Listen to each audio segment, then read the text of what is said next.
ठीक है, तो जो टॉपिक था हमारा वो पहले एक बार थोड़ा सा शॉर्ट में रिवाइज कर लेते हैं।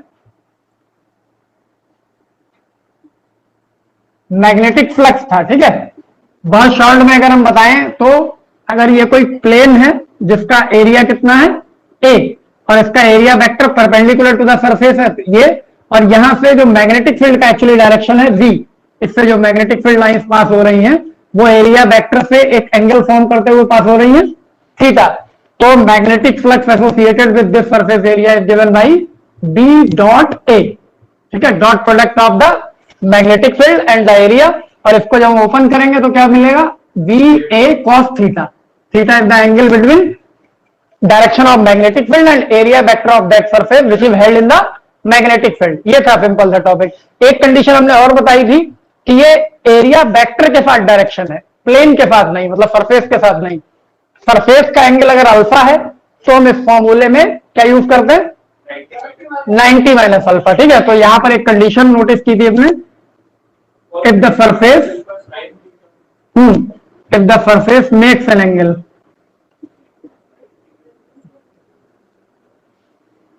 Alpha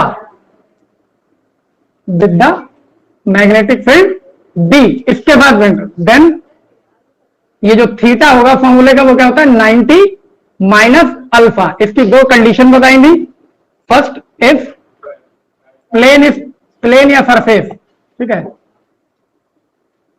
surface is parallel to किसके, मैग्नेटिक फील्ड के, तो इसका मतलब क्या हुआ, अल्फा की वैल्यू क्या हो जाएगी 0, क्योंकि सरफेस के एंगल को हमने अल्फा सपोज किया, तो थीटा एक्चुअली क्या होगा 90 माइनस 0 दैट इज 90, क्योंकि फॉर्मूला ये है थीटा का मतलब 90 माइनस अल्फा। और सेकेंड कंडीशन क्या थी,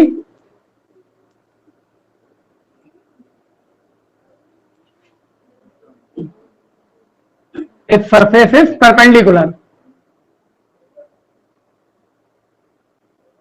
टू वी, मैग्नेटिक फील्ड के परपेंडिकुलर है, मतलब अल्फा इक्वल्स टू 90 है, तो थीटा की वैल्यू 90 माइनस 90 दिस इज 0। तो इसका मतलब प्लेन पैरेलल है तो एरिया वेक्टर नॉर्मल होगा, प्लेन परपेंडिकुलर है तो एरिया वेक्टर पैरेलल होगा, इंटरचेंज होते हैं। और अगर प्लेन का कोई और एंगल गिवन है 60 30 तो 90 माइनस अल्फा जो भी एंगल, इससे बेस्ड ही तो एक ही सिंगल टॉपिक था हमारा। अब एक चीज और बता देते हैं, नॉर्मली अगर डायरेक्ट हमें ये पता हो कि मैग्नेटिक फील्ड इसी डायरेक्शन में पास हो रहा है, डी और ए एक ही डायरेक्शन में है, तो थीटा की वैल्यू 0 हो जाएगी, थीटा की वैल्यू 0 होते ही डायरेक्ट ये बी इंटू ए हो जाएगा। और ये सपोज करो ये कोई क्वाइल होती वायर की एबीसीडी, जैसे इसका नाम देने सरफेस तो तब भी होगा, इस क्वाइल में अगर नंबर ऑफ टर्न्स है, फॉर एग्जांपल n है, तो टोटल मैग्नेटिक फ्लक्स कितना होगा n dA, turn should be multiply by this magnetic flux. एक टर्न का लूप का है ना ये, जब बहुत सारे टर्न होंगे तो वो सारी लूप में काउंट होंगी, एक के बाद एक नेक्स्ट, और वो सारे ऐड होते चले जाएंगे dA plus dA up to n terms, तो टोटल कितना होगा n dA, ठीक है। अभी ये आगे समझ जाओगे, तो ये तो वो था जो हमने कल पढ़ाया था, है ना वेदन, इसमें तो कोई डाउट नहीं होगा किसी को। अब इसके आगे की बात करते हैं।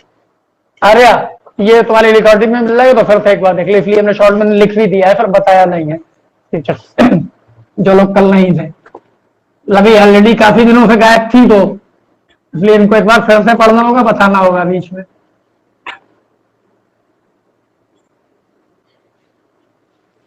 अब वो क्वेश्चन जो तुम लोगों के ग्रुप में है, जो भी है, उनको हम वो क्योंकि मैग्नेटिक फ्लक्स से रिलेटेड है वो सारे कर लेते हैं तो टॉपिक क्लियर हो जाएगा। मतलब 5-6 क्वेश्चन सफिशिएंट होते हैं टॉपिक में छुपा हुआ कॉन्सेप्ट अंडरस्टैंड करने के लिए। अदरवाइज तो तुम लोग 1000 क्वेश्चन करने के बाद भी 1000 क्वेश्चन जो होता आता है किसी एग्जाम में, वो गलत करके आ जाते हो, ठीक है। तो उसकी पॉसिबिलिटी तो तुम्ही पे डिपेंड करेगी, लेकिन एटलीस्ट टॉपिक को क्लियर करने के लिए 5-6 या 10 क्वेश्चन सफिशिएंट रहते हैं, जहां कॉन्सेप्ट जो भी हेडर है वो सामने आ जाए। तो जो तुम लोग हमने सेंड किया है तुम लोग अपने से देख सकते हो, तुम लोग रीड कर दोगे ज्यादा बेहतर है, अदरवाइज हम भी रीड कर देंगे, और चाहे तो हम इसको स्क्रीन भी शेयर कर सकते हैं, ठीक है। तो फर्स्ट क्वेश्चन भी कर लेते हैं, उसके बाद मत करना, लेकिन अब यहां से तो रीड कर सकते हो तुम लोग, अपने पास जो क्वेश्चन है वहां से रीड कर सकते हो। थोड़ा क्या है क्वेश्चन नितिन, दिख रहा है किसी को?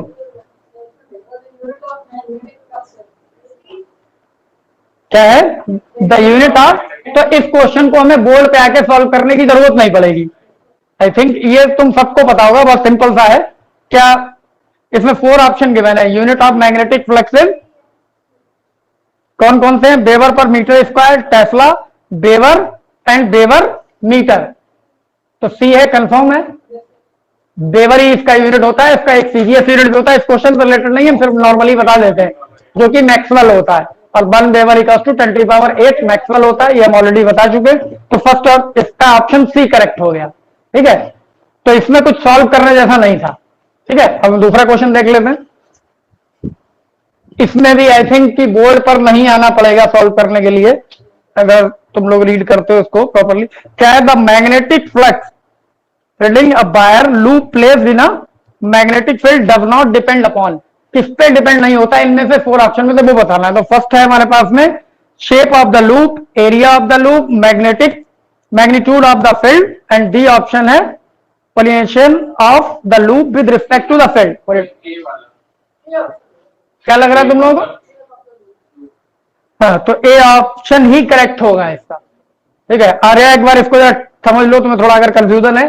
शेप, ये जो अभी लूप हमने बोर्ड पर बनाई थी, ये रेक्टेंगुलर होती है, सर्कुलर होती, नो मैटर इससे मैग्नेटिक फील्ड कितना पास हो रहा है, इसका एरिया कितना है। ठीक है, 2 चीजों पे डिपेंड कर रहा था, क्योंकि फॉर्मूला था φ = b dot A B A cos theta. इसमें कहीं ये इसका जिक्र नहीं आया है कि रेक्टेंगुलर होनी चाहिए, सर्कुलर होना चाहिए सरफेस, है ना। तो शेप पे डिपेंड नहीं करेगा, पहली बात। दूसरा, area of the loop, simple सी बात है, एरिया तो फॉर्मूले में ही आ रहा है, उस पर डिपेंड कर रहा है, ये नहीं हो सकता। सी पार्ट हमारा क्या है? Magnitude of the field, B बदलेगा तो मैग्नेटिक फ्लक्स बदल ही जाएगा डेफिनेटली, क्योंकि B A cos theta formula है। और orientation of the loop with respect to the field, मतलब एंगल किस तरीके से वो रखा गया है, सरफेस पैरेलल है, परपेंडिकुलर है, तो उस पर भी डिपेंड करता है। तो एक ही ऑप्शन बचता है, वो फर्स्ट है। तो इसका राइट ऑप्शन क्या होगा? ए। तो ये 2 क्वेश्चन तो बहुत सिंपल से हो गए। ठीक है, अब देखते हैं कोई सॉल्व करने वाला क्वेश्चन भी है हमारे पास इसमें। तो मे बी नेक्स्ट क्वेश्चन हो सकता है, थर्ड क्वेश्चन है। इसको देखने से ही लग रहा है कि शायद इसमें कुछ सॉल्व करना पड़ेगा, लेकिन एक बार पहले रीड कर लेते हैं। कोई रीड कर रहा है क्या इसको? करो, देखते हैं हमारी वॉइस कितनी तेज आएगी बाद में।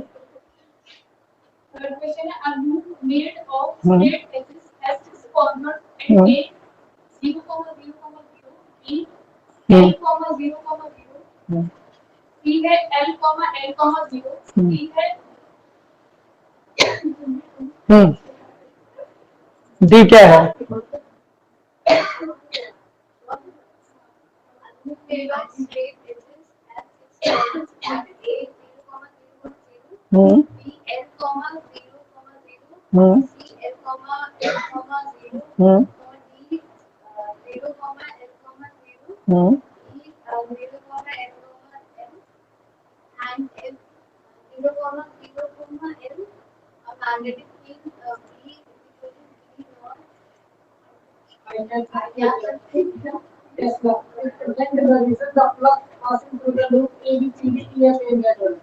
अच्छा, 4 ऑप्शन है।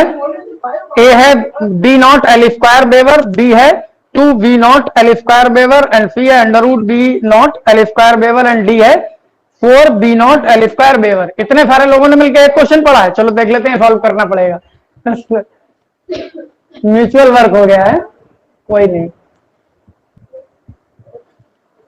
इसको देख लेते हैं, तुम लोगों ने रीड किया है, मेरे पास भी ये क्वेश्चन है, तो जो वैल्यूज हैं वो मैं नोट डाउन करनी पड़ेंगी, या तो तुम लोग बताओ। एक लूप गिवन है, तो सबसे पहले तो डायग्राम देख लो इसका किस तरीके का हुआ, क्योंकि ये आई जे के इसमें यूज हुआ है, तो एक्सेस का यूज करना पड़ेगा हमें। तो हमने 3 एक्सेस पहले ड्रॉ कर लिए, एक्स, वाई एंड जेड। अब यहाँ कोऑर्डिनेट देखो, जो कोऑर्डिनेट गिवन है क्वेश्चन के अकॉर्डिंग, वो कहाँ गया? फर्स्ट कोऑर्डिनेट एक कितना है? 0 0 0, ऑल आर 0। ओरिजिन पे है, मतलब ए पॉइंट कहां है? जहां पर ओरिजिन होगा ए। दूसरा जो है हमारा वो क्या है? बी, L, 0 0, मतलब ये सिर्फ एक्स एक्सेस पे है, L यहां कहीं पर होगा, जो बी है पॉइंट L 0 0। और नेक्स्ट है सी, हाँ, L एंड 0। तो लेंथ पे यहां L हो गया, इतनी लेंथ बाई पे चाहिए होगी हमें, कितना की ये है इस तरीके से। और जेड एक्सेस के अलॉन्ग ये 0 होगा, मतलब सी पॉइंट क्या है? L L and 0 comma. अब नेक्स्ट है D। D क्या है? 0 L 0 मतलब फिर बाई कोऑर्डिनेट है, तो यहां पर देख रहे हो x 0 होगा, बाई कोऑर्डिनेट L है और Z भी 0 होगा, तो ये हो जाएगा D। अभी और भी इसमें है फिक्स। सबसे पहली बात तो इसमें ये समझने की लूप में 4 कार्नर होते हैं, इसमें ये फिक्स एज की बात कर रहे हैं तो कैसे बनेगा इसलिए ध्यान से देखना। ई जो कोऑर्डिनेट है 0 L L, एक्स कोऑर्डिनेट 0 है, बाई और जेड कोऑर्डिनेट है, तो बाई कोऑर्डिनेट का मतलब तो इसी पे L हो जाएगा, और जेड कोऑर्डिनेट मतलब जेड डायरेक्शन में, एक्चुअली तो ऐसा है perpendicular to this, but show तो यही करोगे, तो ये कोऑर्डिनेट यहां पर L लेंथ इस पे ड्रॉ करनी पड़ेगी तुम्हें, ठीक है, ये पूरा। अब कोऑर्डिनेट पढ़ो जरा क्या है? 0 L L। अभी देखो क्या इसमें प्रॉपर विजुअल है, ये 0 L L वर्क कर रहा है यहाँ पर। एक्स एक्सिस के अलाउंग कोई लेंथ नहीं है, बाई पे L है और जेड के अलाउंग भी L है ना, मतलब नहीं नहीं F तो है, इसकी बात कर रहे थे E की, तो F ऑटोमेटिकली ये हो जाएगा, यही होगा, तो इसका मतलब यहाँ पर x 0 दिख रहा है, बाई भी 0 दिख रहा है, सिर्फ जेड कोऑर्डिनेट है, तो डेफिनेटली ये खुद ही तुम लोग डिफाइन कर सकते हो, 0 0 L होगा, ऐसा होगा, है ना पूरा।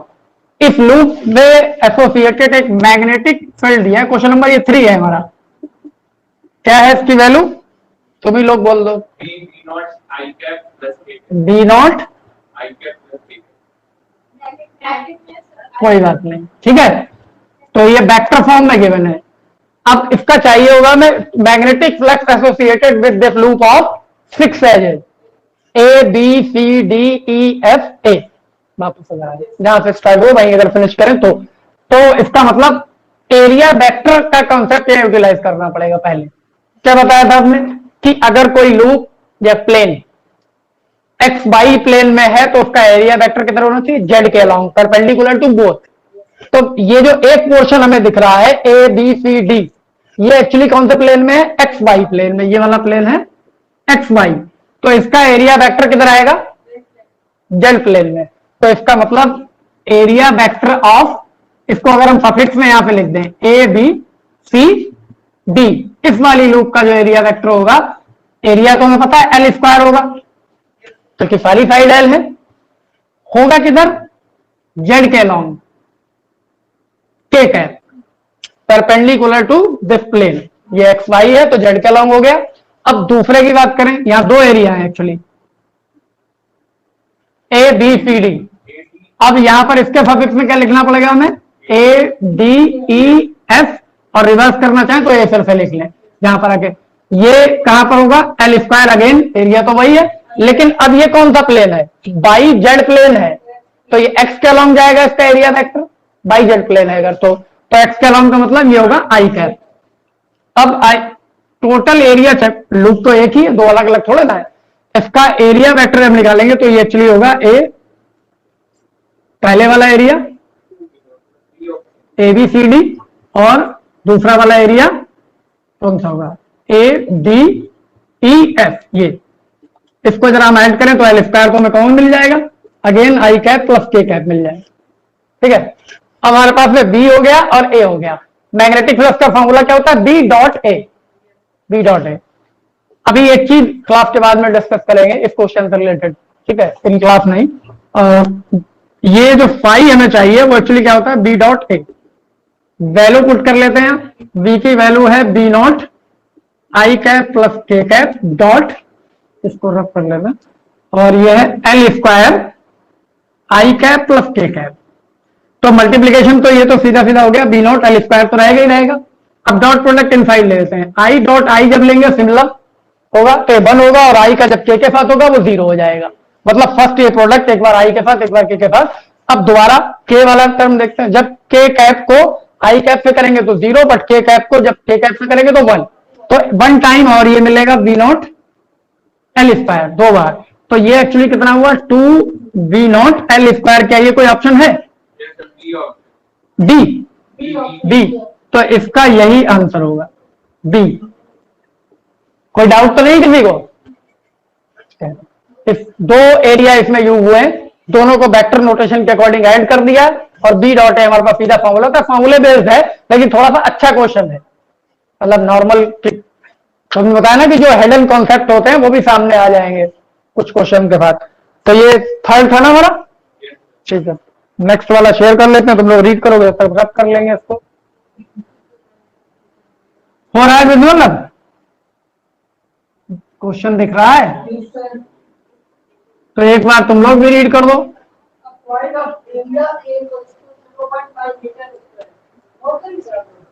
नहीं करो तुम, क्वेश्चन तो है मेरे पास, जब लिख रहे होते हैं तो ये गायब हो जाता है।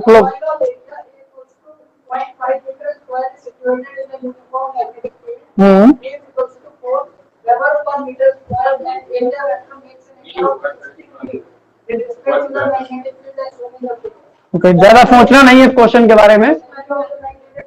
क्वेश्चन नंबर 4 है ये, देख लेते हैं। मार्कर शायद थोड़ा सा डिस्टर्ब है। बी जो गिवन है वो बोल लो नितिन, क्वेश्चन में कितना है? 4 वेबर पर मिनट और एरिया 0.5 मीटर। Angle 60 degree. तो सीधा सीधा क्वेश्चन है, B A cos theta formula apply कर लेते हैं। कॉस 60, ठीक है। या एक बार जब फॉर्मूला लिखा है तो थीटा लिख ही दो। यहाँ वैल्यूज पुट कर देते हैं। 4 ये है, 0.5 ये है, और cos 60 की वैल्यू ऑलरेडी तुम लोगों को पता है। ये तो 2.0 ऑलरेडी हो गया, ये 1/2 हो गया, मीन्स 1 वेबर। कोई ऑप्शन है ये कौन सा? ठीक, आंसर भी हो गया, इसका आंसर भी हो जाएगा, ठीक है। तो ये 4th हो गया। 2 क्वेश्चन आई थिंक और हैं इसमें।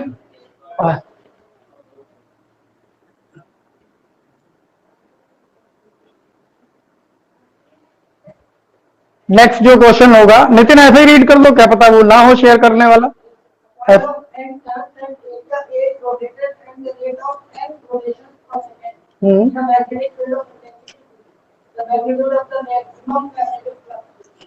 सर भी हमें लगता है एक बार शेयर कर लेना चाहिए, तो ज्यादा टाइम के लिए नहीं, बस इतना टाइम के लिए शेयर है तो सफिशिएंट क्वेश्चन आ जाएगा रिकॉर्डिंग। बाकी तुम लोग खुद ही बता दोगे, मैं वैल्यूज भी निकाल ली।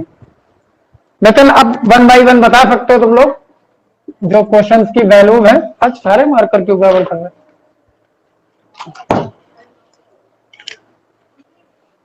नितिन आप बताओ, एक बार फिर से रीड करो।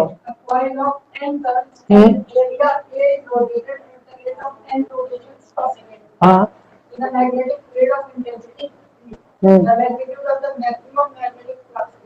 अच्छा, कोई इसमें वो नहीं गिवन है, मतलब न्यूमेरिकल वैल्यू किसी की नहीं गिवन है।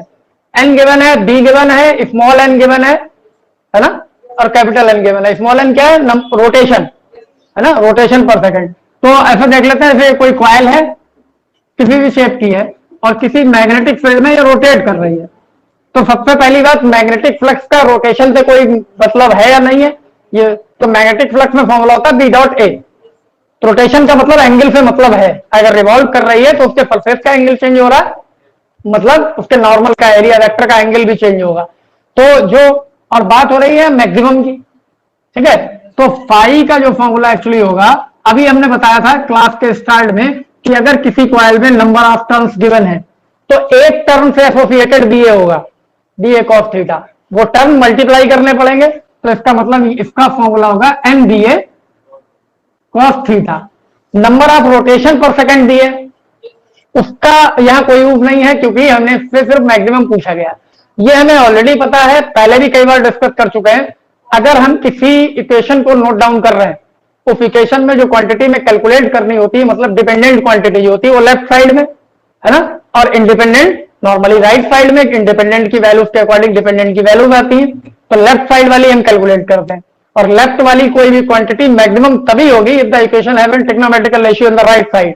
तो trigonometrical ratio must have the value 1। उसकी वैल्यू जब 1 होगी तभी वो मैक्सिमम हो सकता है। तो इसका मतलब यहां पर हम नोटेशन ले सकते हैं for maximum value, for phi maximum cos theta की जो वैल्यू एक्चुअली 1 होनी चाहिए। अगर कॉस थीटा की वैल्यू 1 होगी तो फाई मैक्सिमम का मतलब सिर्फ और सिर्फ एन डी होगा। क्या ऐसा कोई ऑप्शन क्वेश्चन में था? सी ऑप्शन था। क्या बोल रहे हो? जैसा बोलोगे हम यहाँ लिख देंगे, वो गलत हो जाएगा। ए ऑप्शन इसका करेक्ट होगा, ठीक है। इसका एक क्वेश्चन और है, तुम लोग पहले से देख सकते हो तो इसलिए देख के बताओ कि क्या वो सॉल्व करने वाला है या थ्योरेटिकली है?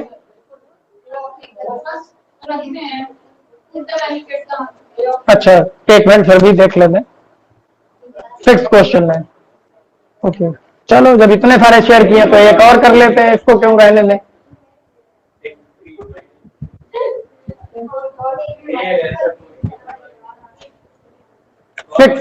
A square of coil square of 10 to the power minus 2 meter square area is placed perpendicular to a uniform magnetic field of intensity 10 to the power 3 Weber per meter square. The magnetic flux through the coil is 10 Weber, 10 to the power 3 Weber, 10 to the power 5 and 10 to the power 7.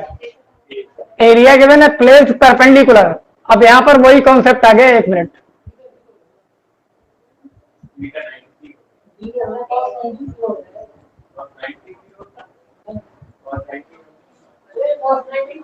इन्होंने कहा है इस particular question में, जब 6 की बात करें,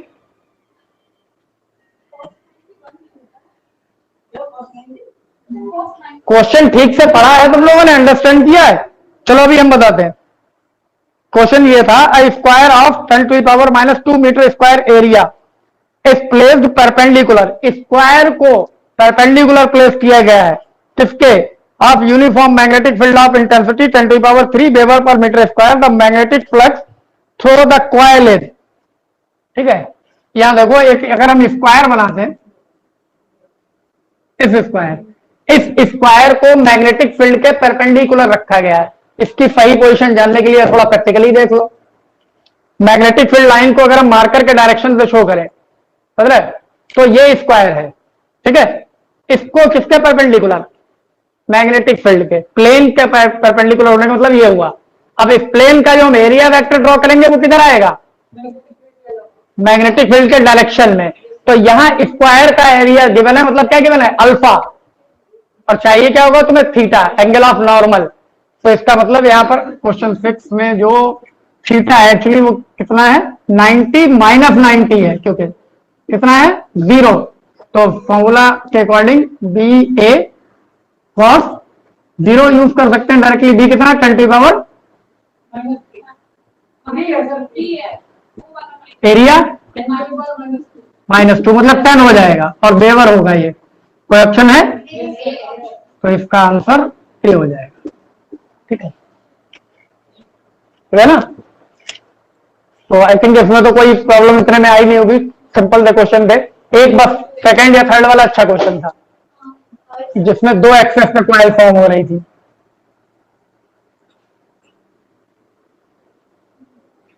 अब जरा कल की नेक्स्ट क्लास में क्या करेंगे उसके बारे में कोई टॉपिक होना चाहिए आपके पास, क्योंकि कल के लिए तो कोई टॉपिक ही नहीं इस चैप्टर का आपके पास। तो नेक्स्ट टॉपिक इस चैप्टर में जो हमारा है वो कौन सा है? पढ़ के नहीं आए अभी, पहले हम बताएंगे, उसके बाद पढ़ के आओगे। नेक्स्ट टॉपिक होगा हमारा Faraday's law.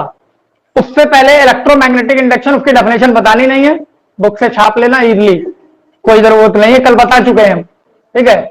The phenomena of production of inducing EMF in a coil और circuit due to the change in magnetic flux, है ना, associated with that coil is called electromagnetic induction. If the coil is in close circuit then a current is also flowing called induce current. ये पहले ही हम discuss कर चुके। Faraday law है यहां पर इससे related, Faraday law related to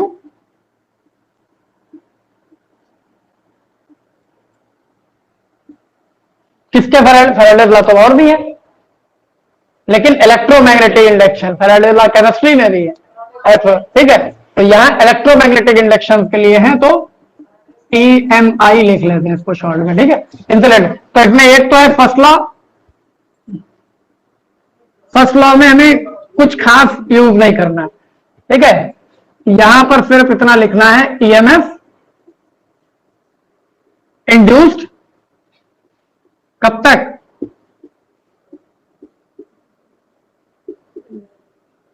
till the magnetic flux change. क्यों? जब तक किसी सरफेस से एसोसिएटेड मैग्नेटिक फ्लक्स चेंज होता रहेगा उसमें ईएमएफ इंड्यूस होता रहेगा। अगर मैग्नेटिक फ्लक्स का चेंज होना बंद हो गया तो ईएमएफ इंड्यूस नहीं होगा, दैट्स ऑल। उसको किसी वे में लिखे आप, इससे कोई इशू नहीं है, कॉन्सेप्ट पे फोकस करना है। जब तक मैग्नेटिक फ्लक्स चेंज हो रहा है, चाहे तो आप कॉइल को, जैसा भी ये क्वेश्चन में था, मैग्नेटिक फील्ड में रिवॉल्व भी कर रहे हैं, तब भी उससे number of magnetic field line change होती रहेंगी, मतलब मैग्नेटिक फ्लक्स चेंज हो रहा है, तो उसमें ईएमएफ रहेगा जैसा कि जनरेटर की मैकेनिज्म होता है ना, पोल्स के बीच में आर्मेचर कॉइल रोटेट करती रहती है, अगर वो रोटेशन बंद हो जाए तो क्या जनरेटर सप्लाई देगा, तो उस रोटेशन की वजह से मैग्नेटिक फ्लक्स चेंज होता रहता है और तब तक ईएमएफ इंड्यूस होता रहता है। इसे नॉर्मली आप पोटेंशियल डिफरेंस या वोल्टेज बोल लेते हो। अब दूसरा सेकंड लॉ की बात करें अगर हम, बहुत छोटा सा टॉपिक है, पढ़ाने के लिए क्लास में 1.5 घंटे 2 घंटे पढ़ाया जा सकता है एक ही टॉपिक को, टाइम इन्वेस्ट करने के लिए या ये शो करने के लिए कि बहुत डिटेल में पढ़ाया गया है, पर टॉपिक इतना ही था, मैक्सिमम 5 मिनट का। क्वेश्चन कितने मिनट के भी हो सकते हैं इससे रिलेटेड। सेकेंड लॉ में हमारे क्या है, जो ये ईएमएफ इंड्यूस हुआ है जिसकी बात अभी अभी हमने की है, ठीक है, वो ईएमएफ एक्चुअली क्या होगा, it should be directly proportional to the rate of change of magnetic flux associated with that surface, circuit और कॉइल, है ना, in which the EMF is induce. जिसमें भी ईएमएफ इंड्यूस हो रहा है उसमें फ्लक्स का चेंज होने की रेट है, जैसे 10 सेकंड में 5 से 25 हो जाता है, तो d5 क्या हुआ, 25 माइनस 520 डिवाइडेड बाई 10, 20 बाई 10 2 हो गया। ये प्रोपोर्शनल है एक्चुअली, इक्वल के लिए कोई कांस्टेंट, अगर कॉइल, अगर ये कॉइल है, अभी यहां पर एक चीज और आएगी, ये एक्चुअली क्या होता है, हमने क्या लिखा है, ये सिर्फ मैग्नीट्यूड की बात हो रही है।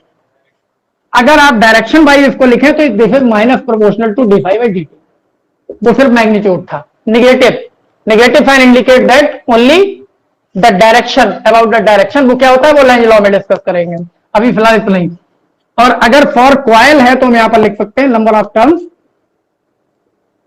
dt।